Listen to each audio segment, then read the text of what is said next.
মনে রেখো, তুমি যদি হিন্দুর ঘরে জন্মগ্রহণ করতে, তোমাকে আমি একদিনও বলতাম না গো যে হরে কৃষ্ণ সালাত আদায় করতে চাও। তুমি যদি সাঁওতালের বাচ্চার ঘরে জন্মগ্রহণ করতে, তোমাকে আমি বলতাম না হরে আমি বাস কি সালাত আদায় করতে চাও। সাঁওতালদের নাম এগুলো বলছি। তুমি যখন তোমার নাম পরিচয় দিয়েছো আব্দুর রহমান, তোমাকে আমি কিয়ামত পর্যন্ত বলার তোমার উপর আমি অধিকার রাখি। তুমি করবে না কেন? তুমি আজকে বলো আমি হিন্দুর বাচ্চা, তুমি কাল থেকে আসর থেকে একবারও বলবো না যে তুমি সালাত আদায় করো। তুমি আজকে বলো আমি খ্রিস্টানের ছেলে, তোমাকে আমি আসর থেকে একবারও বলবো না যে আব্দুর রহমান সালাত আদায় করো।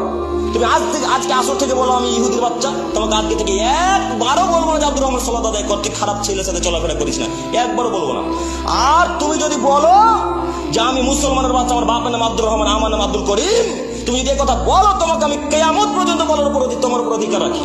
তুমি কি মনে করো? কি মনে করেছো তুমি? তুমি সালাত না আদায় করে মুসলমানের বাচ্চা, মুসলমান পরিচয় দাও, মানে এটা কিভাবে হতে পারে? সম্মানিত দিনী ভাই।